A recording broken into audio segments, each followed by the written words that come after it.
Welcome back to Bros Talk, where we don't need a fucking tagline. Yeah, this is where shit gets real and real gets shit.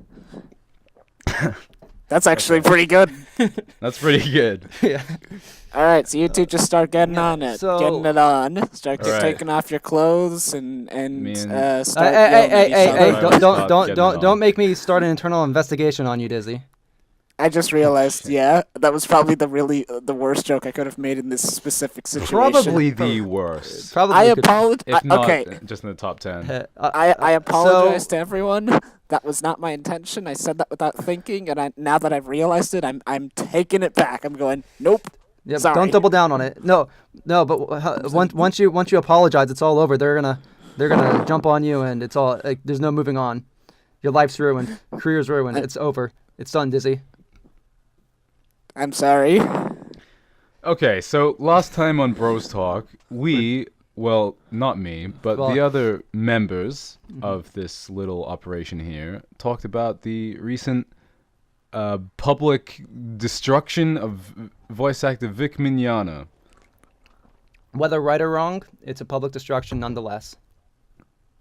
And so I guess things have developed a little more since then. Mm-hmm. Oh, absolutely. So I guess we're gonna follow up on that conversation.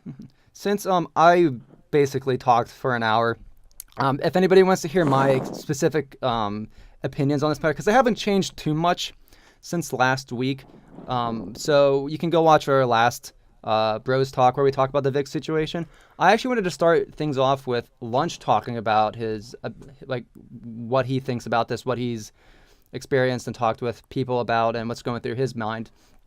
Because he wasn't on last week. I know Dizzy's at the end of last episode. Dizzy's agreed with me and whatnot. So I just want to know what Lunch thinks on this whole situation, so we have a firm baseline, and so I'm not assuming things when we have a conversation. I only had some very minor things to talk about. Actually, am I still seeable? What? Yep. What? Oh, sorry. Yeah, my we can hear you. my computer screen just froze, so I wasn't you're sure. stable. But I could still hear you're you good. You're guys. good. You're good. Mm-hmm. All right, but anyway, so yes, Lunch, you go first because you have not said we've not been able to get your thoughts so far. I outside of a few things you posted in the Discord, but hey, the audience isn't in the Discord, so, and I don't know. Even in the Discord, we haven't heard as much as you've clearly wanted to say. So I think it's time to stop things, to open up this bottle and just let it out. Mm-hmm. All right, opening up the bottle. Well, this has been really interesting to watch unfold, I guess. How it's become kind of the new battleground in a seemingly never-ending war between, I don't know, the leftists and the rightists and I wouldn't even the nerd say, community. I wouldn't even say it's the leftists and the rightists. This is more in regards to, yes, there are people, you can clearly see there are people on the right are more likely to be on one side and people on the left are more likely to be on one side, but I am seeing people from on the left on in the neutral, people on the right in the neutral, not knowing which side. And then there are some, of course. Then you've got people like Perfection who are clearly very right wing and is doing this for attention and whatnot, and is a dumbass. So you've got your right-wing extremists who are using this for attention, and you've got people on the left who are very emotional. And granted, this whole sexual harassment is a big issue in general, so there's a. I mean, look, I'm not necessarily trying to pigeonhole anybody. No, but I'm not. It's clear. Okay. No, I'm not saying. I'm saying there are people on the left. I'm not saying the left in general, because there are people on the left in the middle, and there are people on the right in the middle on this specific issue. I'm just saying. There are people on the left and there are people on the right who, based off their own biases and their own groups, like their own echo chambers, are more inclined to strictly believe one side rather than to listen to both sides. Well, I just felt like it almost feels like people are using this debacle as a way to push whatever their agenda is. Oh, I don't agree. On either side. I don't disagree with that. Which is what I mean by it's okay, well now it's the latest battleground to fight out various ideas, which is kind of weird because it's an actual guy who had effects on actual people, and I don't know, I feel like people lose sight of that. Don't worry, I'm going to push my agenda too, it's okay. You're all fair. It's all fair in love and war. Does that nullify our arguments then? I was being a bit facetious there. Oh, I just woke up. Good morning, Dizzy. I was like, that doesn't sound like something Try would say. Yeah. Oh no, I'm a bit too tired to play up my sarcasm to have that energy behind me. Yeah. So I mean, I guess the main talking points for this kind of conversation have been like, one, do you think he's guilty, and two, do you think the way that all of this is played out is okay? So as to whether or not I think he's guilty, it's hard to say for sure the 100% certainty, but I think so. It seems like a lot of different unrelated people have come out about him, and this has been kind of rumored for years, and it's just it's coming from too many sources and from professional people and con goers and stuff. It seems, I feel like the simplest explanation is that they're telling the truth rather than there's some large scale just unfair takedown planned by unrelated people to attack some voice actor. It doesn't really seem very likely to me. I do think that they probably, it seems like it's been proven that there are some people lying on either side just because of the nature of this whole clusterfuck. But I think he probably did do it, and it seems, I'm not sure how in touch he is with his own actions. Out of curiosity, when you say he did do it, do you want to clarify more so what on it is? Yeah, on what it is. For the most part, it's generally now this is hard to quantify, which is part of what makes this conversation interesting. Some people are saying he did some really bad shit, but it seems to be the general common theme is he was really weird to me. He touched me when I didn't want him to, and said weird flirty shit to me when I was a teenager, and it's just generally has made people uncomfortable and gone over boundaries, and at times grabbed me or kissed me when I didn't want it or something. So those are the kind of the main things. I think there are a few more insidious stories out there, but they're not exactly verified. But the common thread seems consistent. And yeah, sorry, that's what I think he is. Now, he did. So let me ask you this: do you think he's deserved what's come upon him with the public the destruction of character, Funimation, Rooster Teeth cutting ties with him? Do you think that's what he deserved, or do you think it's a result of, or do you think it was an unfair result of this situation? I mean, deserves is an interesting word, and it's not really clear what the punishment should be for being weird and unlikable and annoying everyone or freaking them out with sexually. I guess here's another question for you, actually. Do you think if this didn't happen, they'd still cut him? Probably not. Well, it depends, because some of the people that are getting mad at him are people that he's working with, so that's why I'm curious. And considering that the high, one of them, Jamie Markey, does I don't know if it's because she's she's engaged with one of the higher ups at Funimation, or if it's a really close buddy and she uses those sorts of terms. But because I'm basing this off a tweet she had, where she has a sort of connection with the higher up in Funimation. It's clear that Jamie Markey doesn't like Vic. And I don't know if the reasons are justified or not justified. I don't know what goes on behind the scene. My point, where I'm thinking, is I think eventually Vic would have been ousted or stopped getting contract work from Funimation outside of, and it even seems so that within the past few years he's only really been getting roles from Funimation. Right. That so you think they would have kind of kicked him out by some means, if not this? Yeah. Because if you want to think about it, the only two roles he's had at Funimation in a while were that one role from the, I think he was in Slime as a villain role.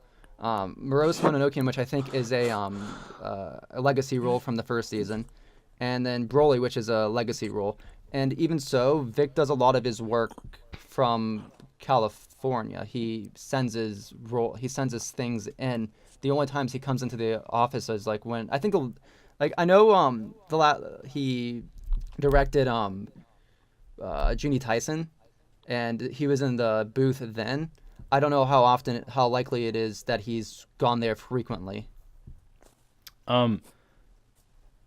Yeah.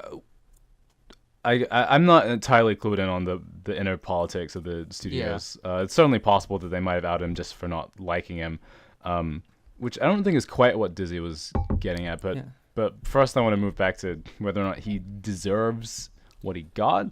And I think it's important to mention that he's had a sort of a public trial in a sense, but he's not like going to jail or like fucking having anything like that. Like it's just like, well, privately run events have said we don't want this guy here, which is totally reasonable. Mm-hmm.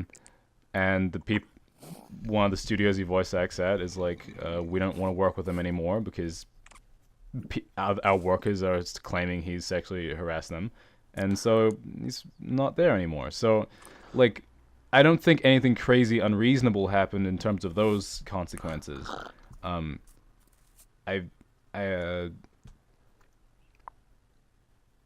think his public perception was maybe the part that was a little bit unfair in terms of punishment, just because there were stories mixed in there that aren't true. Yeah, well, one of the things that makes this sort of public trial so despicable, and this is regards if these sorts of stories are overblown, if he isn't like the monster that some people are trying to make him out to be, is that this hurts his future job potential and future potential of getting contracts and roles, and not even because these corporations will see him as dumb true, but it will make Vic look like a liability and a bad PR move because people. Absolutely. Because people will naturally avoid and boycott any works that they make due to the sheer fact that Vic Mignogna worked on it. And I think being labeled a public enemy is absolutely the true punishment he's received here, regardless of whatever's happened with his professional life, because it's going to prevent him from being attached to anything ever again, and there'll be a whole campaign to get him kicked out of whatever role he gets into if it's high profile. So does he deserve that? I don't know. It depends. Like that, it's up to you really, based on how you feel about what he's done. I think the one thing that has made up my mind to some degree on why I think the whole treatment of the situation and the whole public personal destruction comes as unfair to me is I think back to something that Monica Creole said. She said in her statement, her her general behavior has not helped the situation whatsoever, which we can talk about. I want to talk about the harassment in mob culture and why it wasn't good that this was handled this way in a separate thing. But Monica Creole has on multiple occasions tweeted, in her statements and her tweets, said that she doesn't that Vic is a sick person and he needs help. She's never portrayed him as he's a monster that needs to be punished. She's always said this is a guy who needs help. He needs counseling. He needs therapy or whatever. And that she said she still considers him a friend, maybe. So and I think that the big divide here is you have the Monica Reals who are who say that, and then you got someone like Jamie Markey who's posted not necessarily threats, but it's clearly incendiary comments such as what was that specific tweet? But essentially like violent. I don't even fucking know exactly what the tweets were, but have you seen them? The ones where I don't know. Is it the one where it's like I want to fucking tear him apart or whatever? Yeah, stuff like that, like burn him in hell or like chop off his balls in general, which that's a whole nother level, and where in general it makes Monica Real's while she hasn't handled this whole situation perfectly, like I feel like she's caught in a rock and a hard place because I think she does believe Vic is a good person, just that incredibly flawed. I remember when the whole Todd Habercorn thing was happening in the midst of this, Todd, like in the tweets, like like in the text logs, Todd posted that. Oh, Todd sent the letter to Jessica Bribemore, or whoever it was, that he's an incredibly broken person, and he's a work in progress, and he's trying to fix himself. And I also think back to some of the, like there was this one video of somebody who worked at cons talking about these, and well, there was one video. It was like a person who worked at cons talking about voice actors, and then there is on the one of Nick Ricciata's live streams, Doug Tenapa was on there, and he was talking about voice actors he'd worked with, just voice, like nobody in particular, just voice actors in general. And the general theme that I'm seeing is that a lot of these voice actors, like they're not bad people, but they're not I guess you have to remember that they're actors. They're what you see on Twitter and what you see in real life is an act. You're not seeing all of the like any damage they have, any like their true nature, their true whatever. And I think it's kind of frustrating how this is all latched itself onto Vic, because I think the two main reasons I think this has come out in some way. One, Vic is already disliked within the Funimation crew at the very least, and within con staff. Vic was a very easy target because there has been a lot of dislike and hate towards him spread on like within groups online when there was a lot of hate and animosity, and whether justified or unjustified, there is a very easy group of people to grasp onto to lead this charge. He was the perfect starting point to bring out bring out the problems that these voice actors have. Okay, so where exactly are you going with this? Do you feel like the treatment of him was almost vindictive, considering that there are other voice actors who also have skeletons in the closet? I don't necessarily think it's vindictive. What I think, and this is something that I'm looking back into, because you know the hashtag KickFix started from Mars Girl, and one of the things that one of the DMs that came out from her was that she wants saying that once this fic thing's over, that they want to start addressing other problems in the industry. To me, this looks like, and I'm using the word agenda not as a necessarily bad thing. I think Mars Girl and those people they're not doing this because I think they generally think they're doing a good thing. And considering Mars Girl's past, I get the feeling that after the whole Drew Wario thing, she's trying to redeem herself. At least in the public, to some degree within the public image, she's trying to redeem herself for the whole Drew Wario controversy. So, if there's a larger scheme at work to try and bring out more uncomfortable things from the voice acting community, is that not possibly a good thing? And I'm not saying, and it potentially this down the road, I feel like when we look at this, I feel like Vic is gonna be is kind of a sacrifice to get to the point of reform in the industry, because Vic is a very easy target to point out. Look, all these people have complaints about Vic. All these people have stories about Vic. And whether they're necessarily true or not, yes, the argument that there's because all these people came out with these stories has been these years of complaints. The big problem with that sort of narrative is that when you have all this hate and animosity towards someone, when you have these people sharing these stories, it naturally hyperbolizes your memory, naturally hyperbolizes the narrative, because you might what might be like a YouTuber drunk and shitting around and might not be in the clearest of mind.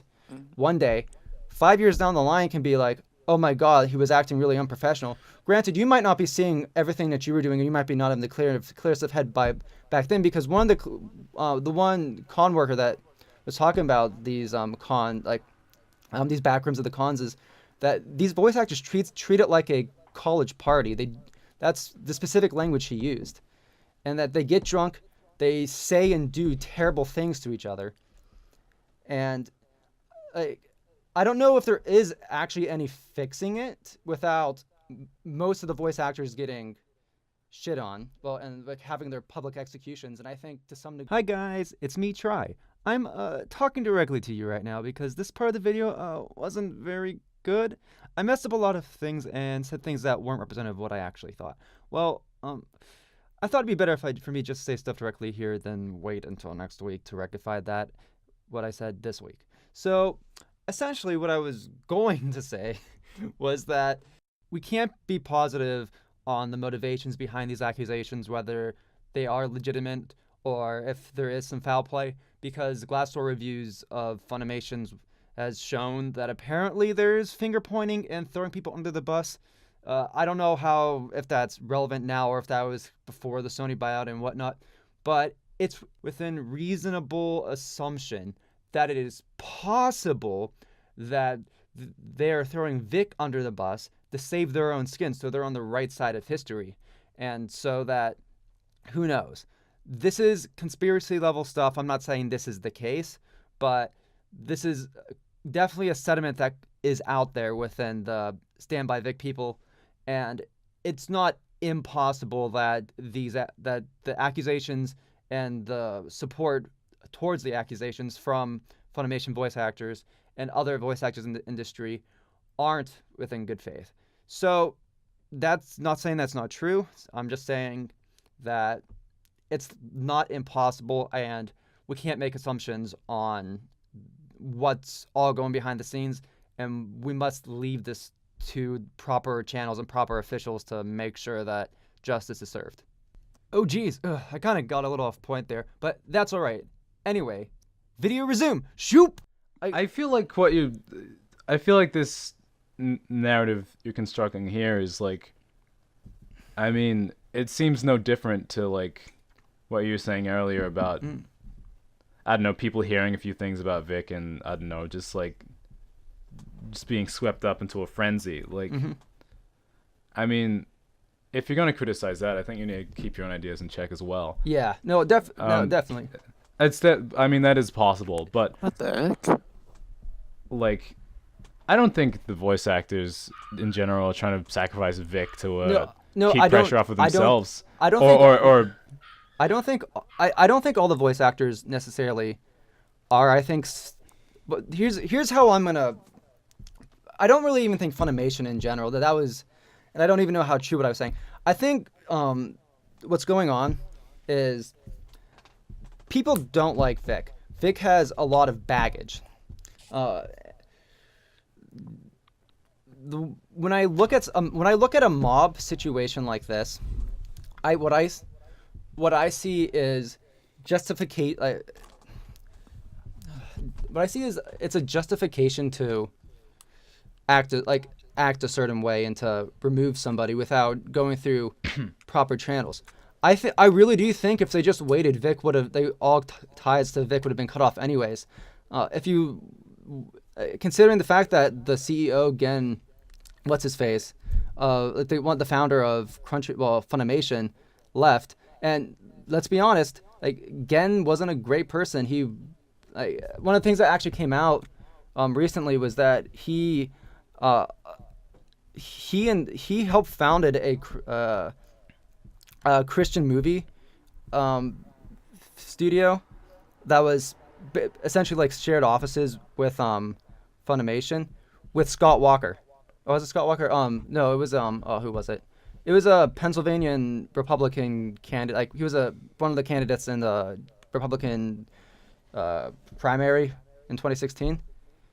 Who is I'm a New Zealander. I don't know what you're talking about. So essentially, he helped found a Christian movie studio that was with a incredible homophobe that started who has said that like gays hurt the economy. That's hilarious. And they made movies with racist and homophobic. Okay, that's things. fucked up. But what does that have to do with anything? So what I'm saying is, this guy was the CEO of Funimation, and Yeah. he recently left. And one of the things I remember within the Twitter sphere is someone asked why now of all times, and then one of I think it was Monica, one of the moderators of Monica Royale's boards, shared a link to Gen resigning from from Funimation, and I think was probably going on is now that the big alt-right homophobe has left the company, there's a bit of a progressive uprising within Funimation to make the Funimation culture better. And I think because of Vic's I guess what I'm saying, Vic being described as a broken chair and being known as an issue, they're trying to oust the people they see as problems and oust the people who are like they see as sexual harassers or problem, and they're trying to reform the industry where they can. Okay, sure. And I'm not saying that's not a noble thing. Well, to be honest, I don't really know what you're trying to say. I feel you've been kind of jumping around I know, I've been topics a little bit. I'm not, like, I can't tell if you're I guess where I come making back, some kind of defense for Vic, or I think Well, okay, I think let's let Dizzy. I think Dizzy was about to say something. I was trying to do a lot of stuff, and I'm going to talk about my straight up. This is what I think, like my opinion. well, I was gonna say, like, I think Try needs to like sort of restructure his thoughts a bit too, and Yeah, I was gonna give him a hot second to do that. While I sort of very briefly touched on some stuff that I was thinking about, okay. which is sort of less about the Vic Mignogna problem and more about the Twitter problem in general, or just the mob kind of problem too. And it's kind of like you can be against someone or pro someone else without being anti or pro the opposition. Like, the thing about sides is that you can always kind of be on your own, and like you can sort of be both anti-Vic and the other people that are getting mad at him and stuff too. Yeah, I feel like I guess we don't have that kind of. I guess that's the thing. Like when someone's like your hero and you really like this guy's my favorite guy, you know, like if someone's like I think that guy is a sexual harasser, like it can feel like a personal attack on you because it's like, well, what does it say about me if I like this guy who's a sexual harasser? It's almost like people feeling like they're attacked if someone isn't the same religion as them or something. Yeah. So I mean, I just think it's human nature, but Well, it's like feeling like that, but it's also the fact that it isn't true, and that some people do think it's true, and some people will attack other people for just liking or thinking something different, or some people will defend something that they don't really understand just because they feel attacked. And that's kind of like the problem with the mob, is that it's such a... It sort of perpetuates itself and then seems to create even more problems because of a lot of just uncertainty around the situation, or a lot of this sort of grouping of like, you're pro-Vic, which means you're anti everyone else in the Kick Vic movement, which means we have complete permission to completely shit-talk you and be horrible to you. It's just a ridiculous posturing kind of based on insecurity. It's like... It's funny how, like, this is... Like, Vic is a real person who seems to have done some real shit to some real people. And then, like, the whole reaction to that is, like, a big baby war on Twitter. It's like... It feels so disconnected from what actually has happened because he's just a prop to them. It's like, I personally do not know enough about Vic or the situation around it to comment on the specifics of it, but what I am commenting on is the method of which it was handled, and in the method of which it was handled horribly, with like so much. I think like, our society doesn't know how to deal with issues like this, like sexual harassment and like problem men, as it were, because like, you know, it's been pretty difficult to come out about stuff like this for a long time till kind of recently. But this is like version 1 that we figured out of how to deal with sexual harassment. And so far it's like fucking set everything on fire and run around like monkeys. Like we don't know how to do... Sorry. I was just gonna say, like, I don't think the court system as it stands is very good for this kind of thing to actually come out, and for, like, I guess if you want to use the word victims, to like collectively realize, like, hang on, this was weird. Because, like, it's because of social media that, like, everyone's kind of, that people, someone can, it only takes one person to speak up and someone else can be like, oh shit, this happened to them as well. Okay, so I'm not crazy.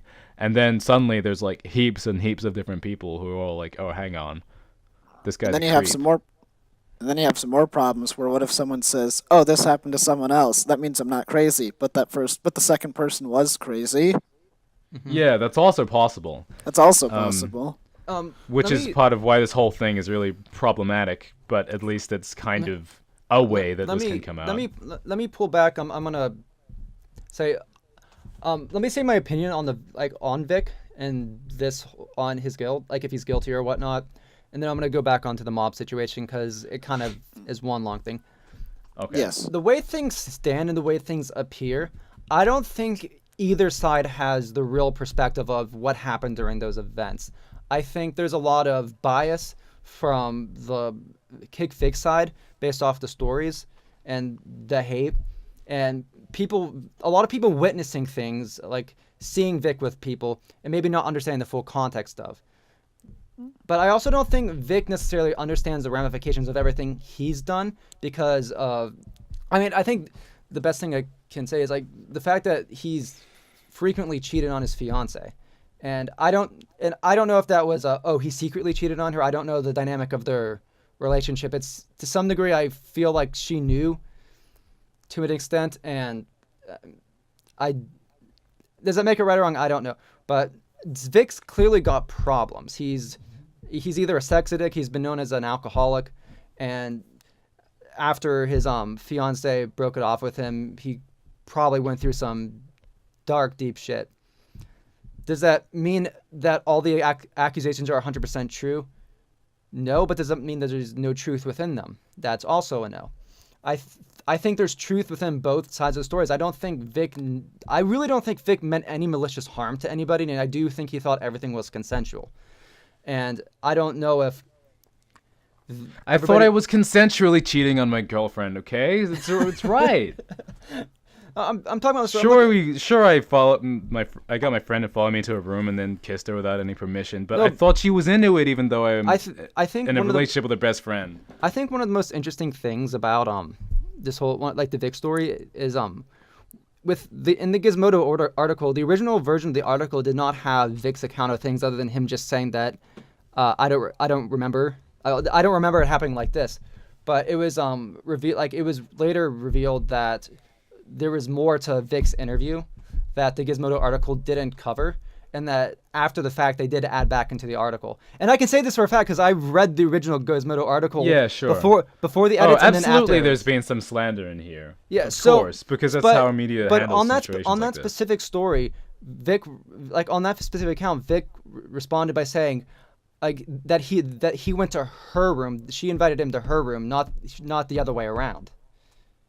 And that's where things get tricky, because these are the sorts of stories that you could probably prove using I don't know I don't remember how long ago this sort of story is, but this is why these things need to go to court, and this is why these things need to be handled by professionals. And is our current system perfect? No.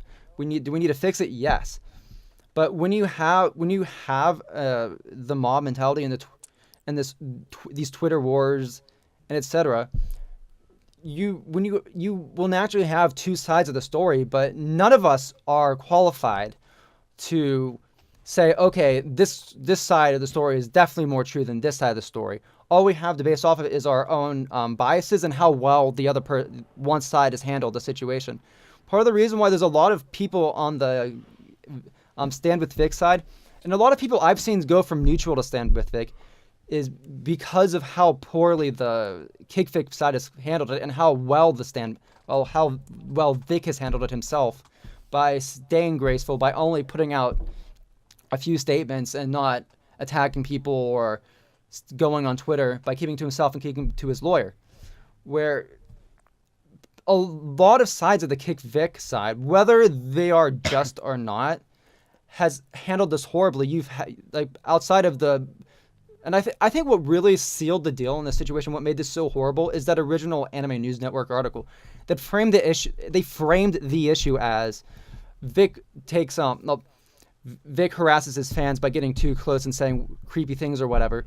And then they posted, I think, 5 or 6 pictures.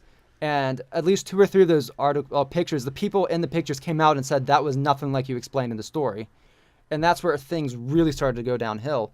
The harassment towards Monica Rial, Jamie Marchi, and whatever, and other people started happening. And they handled that harassment horribly because, which I'm not entirely. Which is totally underderstandable. Which is like, oh, I get what you're just like these voice actors are just people. Like, yeah, and that's the point. I think back to Vic's original statement, like first statement when he were one of the like in his apology video where he was apologizing if anybody felt uncomfortable for sex, because that was the narrative at the time. He apologized to people who felt uncomfortable with the hugs, and the kisses that most of his fans asked for anyways. He said that voice actors are just goofy humans with their own with problems, and none of them are perfect. He's him saying that, hey, look, we're not perfect people. We're all, just because we're voice actors and we idolize us doesn't mean we're perfect. We all have our own issues. And so please don't harass anybody and whatnot. And Vic's very well from the beginning been like, I know there's one Discord message where he apparently said that fight hate with, like, sometimes you have to fight evil with evil, but I hold I'm not entirely sure of how accurate that is, because faking Discord messages are very easy, and that's a closed group, and without any archiving of said closed group, you can't really verify that. But from a public perspective image, it appears that Vic's been very anti-harassment and not harassing people. And then you have, I think one of the people who really screwed this all up for all the voice actors was Jamie Marchi with her very incendiary tweets. Before she was even like complaining about being harassed, she was like, like we talked about it already, about like the violent incendiary comments. I find it difficult to care that much about the specific chain of politics that led to this whole situation. Well, see, because I'm super invested in that is the thing. Yeah, no, that's what I'm invested in too. That's what I'm invested in too, by the way. I guess. I mean, to me, it's like, sorry to cut you off there, Lunch, but it's like, to me, it's kind of like, with the whole way that everything is happening, it's like everybody loses. And how the system should work is that the people who do wrong should lose. But now it's just everyone loses. More people are becoming invested in taking sides and then throwing insults and hate at each other. And it's like you have this gigantic, just like you said, like everyone takes off their shirts and run around like crazy monkeys. And it's kind of like... And the other problem with the mob is it becomes, from an outsider's perspective who don't know these people personally, it becomes impossible to know what the truth is, because in a mob situation, you will have people fake evidence and fake testimony on both sides. And one of the things that makes this situation incredibly interesting is that the only people who are really intellectually invested and curious about this whole situation, searching for evidence, debunking testimony, whatnot, is the Stand By Vic crowd. At least on Twitter, the Kick Vic crowd has always been doing more of the identity politics sort of thing. And there are people in the Stand By Vic who do the identity politics, don't get me wrong. But it's your neutral and Stand By Vic people who were more neutral and shifted that way, who are doing more of the actual journalism, where you see the actual journalists or the other people using attacks like, oh, homophobic, oh, these people are comics gay people, or oh, they're Vic trolls, or et cetera, rather than actually like having the intellectual curiosity to say like, okay, we believe that Vic did it, let's find the evidence that proves that he did it. Or what I was going to say is that... I mean, go on. Oh, sorry, Lunch, we keep cutting you off. But what I was going to say is that what makes me, like, I guess more... What I'm thinking about more of, because, again, like I said before, I don't know the specifics of either side, but that's not what I'm thinking about to begin with. And what's getting me like thinking is like let's play this out in our heads. Let's assume that let's say like in the future Vic loses. It comes to a court case and he loses, and then the allegations are said and he loses his job, and it's like what happens from there? Someone else fills the position, and then the situation repeats itself again, and nothing changes, and that's what has me annoyed. What do you mean someone fills that position again? As in, like, the next person to hate and destroy? Well, both that, and also it could very easily just be another voice actor. This whole situation has brought out that a lot of voice actors, or a lot of actors in general, of course, that's the new cycle in general. That's the problem, is that I feel like that's why some people are calling for a restructuring, or at least like different kinds of rules to try to keep these things in check, because if the same thing happens again, then what was the point of this giant catastrophe? Well, I guess it's just like we defeated 1 out of 1 million people. Well, I think what Dizzy's trying to get to is that why have this public execution of an individual person when you can just focus on getting the right people jobs and focus on supporting the right companies so that we can fix this industry rather than publicly executing people that may or may not be guilty or may not be monsters. Yes, we figured out Harvey Weinstein and Bill Cosby were legitimate monsters, but there were also just drugs and rapes in those accounts. Vic Mignogna is like outside of the only real anything close to that was the hair pulling stories, which aren't verifiable right now, and the one story where he supposedly pushed someone on the bed, and they could only get free when someone knocked on the door. But one of the key differences between the Vic Mignogna story and Harvey Weinstein and Bill Cosby is that when people said no, Vic backed off. And that's something that kind of stuck with me is if Vic was a monster and Vic was as terrible as people were trying to make him out to be, wouldn't he just continue to enforce himself onto them? Why?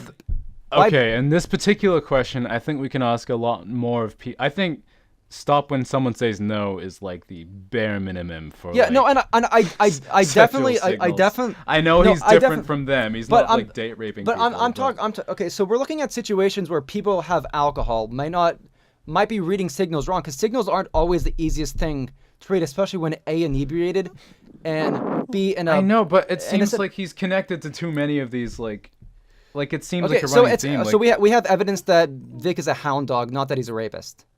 Of course, I don't think Vic is a rapist. But I know, but that's what I'm saying is, if Vic was purposeful, like if Vic was seeing signals and purposely ignoring them, why would he stop when they said no? Because no is way more obvious than, well, it's like now. I can't feign misunderstanding. You also have to remember that Vic's going on 60 and he's from an Italian family. He's very used to being up and close and personal with people, hugging people, kissing people. Big goofy. Sure, maybe not. In New Zealand, it's normal to like kiss a woman that isn't your partner. Maybe when he's you're saying inebriated. Hello. But he's inebriated. Maybe the other person's inebriated. Sometimes people don't realize, so people don't realize, like, they think they're sending a signal, but they're not actually sending a signal, because... Okay, but he's still responsible for his own actions and how they affect people. And that's fair. My point more is going towards this public execution, treating him like Bill Cosby and treating him like Harvey Weinstein. Part of the problem with today's culture is that, and part of this rape and sexual harassment culture, is that women don't feel empowered or have the right tools to have have very explicit signals other than no. And a lot of, especially from Vic's generation and like the past few generations, there was this group think and there's this mind think that, and there's always doubt of like, she looks uncomfortable, like, or does that really mean that she doesn't want to do it, or is she nervous, or is there something else going on? Or I know there's a generational gap and stuff that. And I know that he's not the same as and that's why we need anyone like that. And that's why it's important to teach women to say that no means no, and that you got to say no from the start. Like if you're in an uncomfortable situation, pull yourself out of it. I feel like they. Okay. I mean, this feels like a new topic entirely. Okay, but... so we can finish up this Vic conversation because it's getting a bit. Like, I think the one reason I'm saying this, one reason why I'm pulling back is, in the industry, Vic is known as a broken stair. These allegations, and if it's an open secret that Vic is a creep and he might be a hound dog and he forces himself on it, people may not realize his boundaries. Isn't that more reason to say no from the start if you're not comfortable? Because if it's an open secret that he's like this, why put yourself in that situation where you could be uncomfortable or you could be that? It's more complicated than that, like because he's still like, I mean, Amana Coriel considers him a friend, and like I know people in real life who like have been involved with like weirdos like that, where it's like they have complicated feelings because they have like other cool things about them, and then they keep getting tricked or whatever. And that's my point, is that this is a complicated situation. Women don't feel empowered to speak up and to say like no means no, or this, especially when we're talking about 10 years ago, before all this Me Too stuff happened. Well, you can consider this like current public destruction or whatever as like the like all of this reaching critical mass, I think. Yeah, and that's the problem with the mob culture, because when the mob starts, the large majority of voices, and I'm not saying people, I'm saying voices, people like the people who are invested in a biased way are the loudest people. And those people trying to step back and trying to say, hey, maybe Vic did do these things. Maybe Vic has problems. Does that mean we should have this public execution for him? Or maybe does that mean we should have a conversation about why these things started, why this culture is like this? Is there any way that we could help Vic get help so that he doesn't do this again? Or we could start setting in these rules and more regulations within these cons and these companies so that people feel more comfortable to come out or to not put themselves in these situations, so these power imbalances don't cause that much of a problem. Wouldn't that be a much more productive use of our time to have those conversations rather than spending like a month arguing over if Vic is a sexual harasser, if he isn't a sexual harasser? I mean, I agree with you that, like, it is kind of a rock and a hard place at the moment, where our culture isn't really equipped to deal with this kind of thing in a court setting, and it's not really equipped to deal with it in a mob setting either. It's just that we see it as a lesser of two evils, and that there has to be some way that we can, I don't know, like, transform culture to the point where we can bypass this problem. But I guess my thought is just that it will take I feel like that transformative process is kind of, that will be hopefully in a couple of steps from now, but I don't think we're there yet. But I think we're still on the original step of unmasking things in the first place. I'd like to carry this over to maybe like next week or something, because this is not a conversation about the Vic specific issue. This is more of a bigger idea. But this is going to become a weekly show now. Totally. The Vic Mignogna show. So something that I remember talking with Dizzy about is identity politics. And I think, in general, identity politics is the bane of progression. I think this identity politics, this like two sides of a mob with really loud voices, it makes people more extreme in their beliefs, pushes people to the extremes, and like isolates and makes rational, neutral minds who just want to have a conversation, who want to try to fix things. And I'm not even like the people on the extreme sides of things aren't the majority of people. They're just they're the loudest, and they are the worst of their certain ideas, because there's activism and then there's extremism. And I'm starting to go on a tangent, but this is something that we should talk about next week or a future week. Sure. I don't think this is just a result of identity politics. I think it's also a result of, I mean, the internet as a platform for discourse. No, I think no. I think there's lots of things going into it. So I'm actually going to stop you right there, because this is really good conversation. But you're absolutely right. and in the sense that this all started because of the internet and because of mass communication. And this, and what I, and I don't, this is probably going to go into conspiracy theory, but I don't really think it's much of a, it's not much of a theory of that politicians use identity politics to stay in power, because it's easier to attack a group than it is to attack an idea. It's easier to say it's easier to Way say easier. it's easier to say it's easier to say this person's an alt-right Nazi than to actually say, okay, these are the ideas and this is why these ideas are wrong and this is why these ideas will hurt you. It's much easier to just lump them all up as this person's alt-right Nazi. In the same extent, you can say this person's an SJW regressive, and they're gonna turn us into Venezuela. That's exactly what well, that's definitely how the Vic situation is played out. Yeah, and for the most part. And that's why this sort of thing is as frustrating as it is, because I want the Kick Vic people, if they are just, I want them to win, because if Vic is actually a monster, I don't want them to shoot themselves in the foot and have Vic win lawsuits against them because of things they've said online and because of this biased atmosphere. I mean, that's fair. I would never argue that the mob and the way that it plays out is not problematic in a number of ways. I guess I've just been looking at it in the sense of like, I don't know if surely there is a better, more productive way to deal with these things out there, but I don't know if we're there yet. And so, in terms of this exact scenario happening right now, do you know what feels like the lesser of two evils. Do you know what the easiest way you can, like the best way we can try to do things and the best way we can try to tone things down? And this is probably one of those impossible tasks, but it's the only solution. It's to talk with people you don't agree with.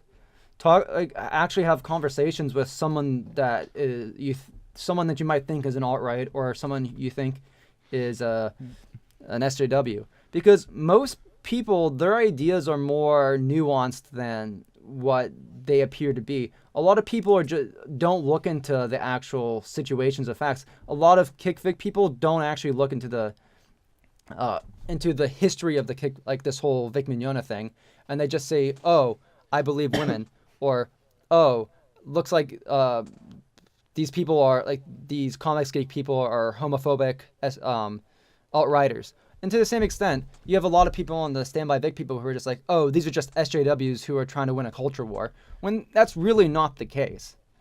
But yeah, I think generally if you talk to people, there is a bit more nuance. I've been trying to do that a little more lately, actually. Even about this Vic Mignogna thing, like throughout the week. And it's been interesting.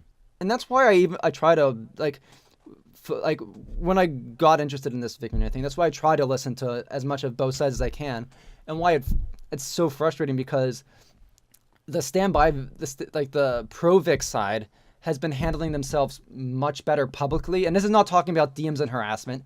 I would be completely unsurprised if there are Kick Vic people sending harassing things to the voice actors just to make the Stand By Vic people look bad. I mean, there is the whole that'll be extremely easy. Yeah, I mean, there was a whole fake swatting incident to make the Stand By Vic people look bad. Wait, what? Yeah, there's a fake swatting. Did you not hear about that? Oh my god, why is that still a thing? I don't know if it was she still worked at Funimation, but she at least worked with Funimation in the past.